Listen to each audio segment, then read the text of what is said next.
Boa tarde a todos.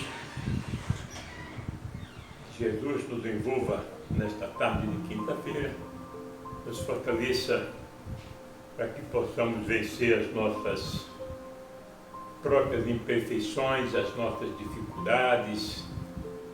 Vamos aproveitar a oportunidade que Ele está nos dando para aprender um pouco mais de ciência através do livro de Kardec, A Gênese, os milagres e as predições segundo o Espiritismo. Nós estamos aqui no capítulo 7, no período diluviano, esboço geológico da Terra. Este período é marcado por um dos maiores cataclismos que transtornaram o globo, mudando ainda uma vez o aspecto de sua superfície e destruindo sem retorno uma multidão de espécies vivas, das quais não se encontram senão os restos por toda parte. Deixou marcas que atestam a sua generalidade. As águas, violentamente tiradas de seus leitos, invadiram os continentes, arrastaram com elas as terras e as rochas, desnudando as montanhas, desenraizando florestas seculares. Os novos depósitos que elas formaram são designados em geologia sob o nome de terrenos diluvianos. Uma das marcas mais significativas desse grande desastre são as rochas chamadas blocos erráticos. Dá-se este nome às rochas de granito que se encontram isoladas nas planícies, repousando sobre terrenos terciários. E no meio dos terrenos diluvianos, algumas vezes, a várias centenas de léguas das montanhas de onde foram arrancadas, e é evidente que não puderam ser transportadas a tão longas distâncias, senão pela violência das correntes. Um fato não menos característico, e do qual não se explica ainda a causa, é que nos terrenos diluvianos é que se encontram os primeiros aerólitos, uma vez que foi só nessa época que começaram a cair. A causa que os produziu não existia, pois, anteriormente. Foi ainda por essa época que os polos começaram a se cobrir de gelos e que se formaram as geleiras das montanhas, o que indica uma mudança notável na temperatura do globo. Essa mudança deve ter sido brusca, porque se operasse gradualmente, os animais tais como os elefantes, que não vivem hoje senão nos climas quentes e que se encontram em tão grande número no estado de fósseis, nas terras polares teriam tempo de se retirarem pouco a pouco para as regiões mais temperadas. Tudo prova, ao contrário, que eles devem ter sido apanhados bruscamente por um grande frio e envolvidos pelo gelo.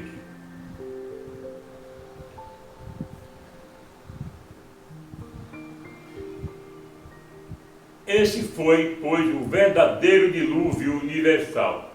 As opiniões são divididas quanto às causas que puderam produzi-lo, mas quaisquer que elas sejam, o fato não existe menos. Supõe-se de modo bastante geral que uma mudança brusca ocorreu na posição do eixo e dos polos da Terra. Daí uma projeção geral das águas sobre a superfície. Se essa mudança se operasse com lentidão, as águas seriam deslocadas gradualmente, sem abalos, ao passo que tudo indica uma comoção violenta e súbita, na ignorância de onde está a verdadeira causa, não se pode emitir senão hipóteses.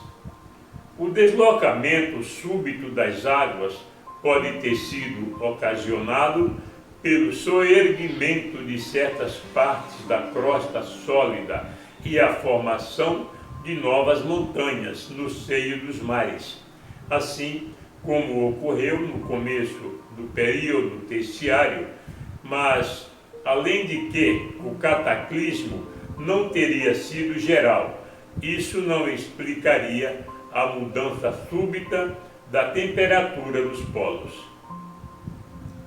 Na tormenta causada pelo transtorno das águas, muitos animais pereceram. Outros, para escaparem da inundação, retiraram-se para as alturas, nas cavernas e grutas, onde permaneceram em massa, seja pela fome, seja entredevorando-se, seja talvez pela irrupção das águas nos lugares onde se refugiaram e de onde não puderam escapar. Assim se explica a grande quantidade de ossaturas de animais diversos, carnívoros e outros, que se encontram em confusão em certas cavernas chamadas por essa razão brechas ou cavernas ossosas. São encontradas mais frequentemente sob as estalactite. Em algumas, as ossadas parecem ter sido arrastadas para ali, para a corrente das águas. Muito interessante, não? Muito interessante de verdade. Então, vamos prosseguir. Período pós-diluviano, ou atual, nascimento do homem. Uma vez restabelecido o equilíbrio na superfície do globo, a vida animal e vegetal prontamente retomou seu curso. O solo fortalecido tomara posição mais estável, o ar mais depurado convinha a órgãos mais delicados. O sol, que brilhava com toda a sua luz através de uma atmosfera límpida, derramava com a sua luz um calor menos sufocante e mais vivificante que o da fornalha interior. A terra se povoava de animais menos ferozes e mais sociáveis. Os vegetais mais suculentos ofereciam uma alimentação menos grosseira. Tudo, enfim, estava preparado sobre a terra para o novo hóspede que deveria habitá-la. Foi então que apareceu o homem, o último ser da criação, aquele cuja inteligência deveria, doravante, concorrer para o progresso geral, progredindo ele mesmo. O homem não existe realmente sobre a terra senão depois do período diluviano, ou apareceu antes dessa época. Esta questão hoje é muito controvertida, mas a solução, qualquer que seja, não mudaria nada no conjunto dos fatos estabelecidos e a aparição da espécie humana. Com isso, não seria menos de muitos milhares de anos anterior à data assinalada pela Gênese bíblica. O que fizera pensar que a aparição dos homens fora posterior ao dilúvio? Foi que não se encontrou nenhuma marca autêntica de sua existência durante o período anterior. As ossadas descobertas em vários lugares e que fizeram crer na existência de uma pretensa raça de gigantes antediluvianos foram reconhecidas por ossadas de elefantes. O que não é duvidoso é que o homem não existia nem no período primário, nem no de transição, nem no período secundário, não só porque não se encontra nenhum traço dele, mas porque as condições de vitalidade não existiam para ele. Se apareceu no período terciário, isso não pode ter sido senão pelo fim, e ainda deveria estar pouco multiplicado. De resto, tendo sido curto o período diluviano, não trouxe mudanças notáveis nas condições atmosféricas. Os animais e os vegetais eram também os mesmos, antes como depois.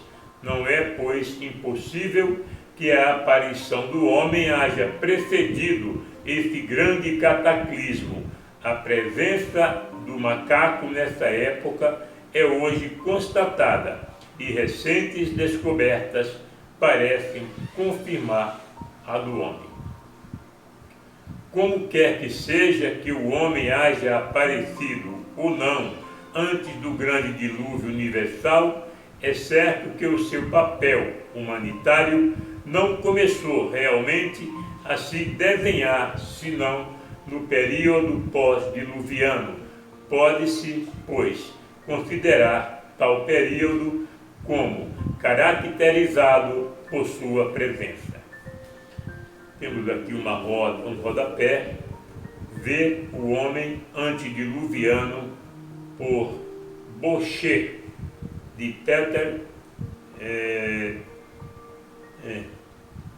os instrumentos de pedra, pelo mesmo tal, discurso sobre as revoluções do globo, por Georges Cuvier, com notas do Dr. Roiffer. Tá? Não nos interessa muito, né? O que importa é que nós estamos aqui, nós sabemos que Deus, em sua infinita bondade, não poderia criar o homem junto com os animais daquela época, onde uma preguiça seria capaz de detonar qualquer homem, uma preguiça com 9, 10 metros de altura. Não tinha condições, né? Conviver com esses monstros, não tinha condições. Então, como Deus é bom, sábio, justo, sabe como criar, sabe como fazer as coisas, né? Precisava do homem na terra para a evolução do espírito. Só que o homem precisava ser criado após esse período, que ele não tinha condições de conviver com esses animais e com o clima da época. Então Deus, em sua perfeição, nos trouxe aí após esse período. Estamos aí, somos eternos aprendizes. Por isso é necessário aprendermos sempre. Está estudando alguma coisa para entendermos a nossa origem, de onde viemos, como chegamos até aqui. Isso é muito importante.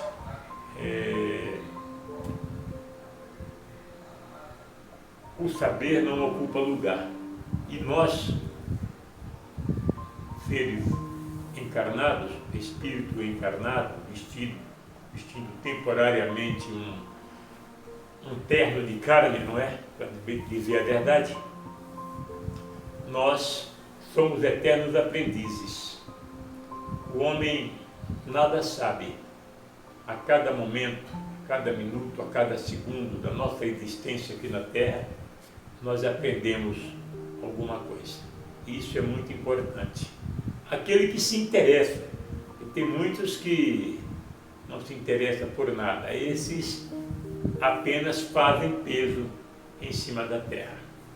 Uma ótima tarde a todos.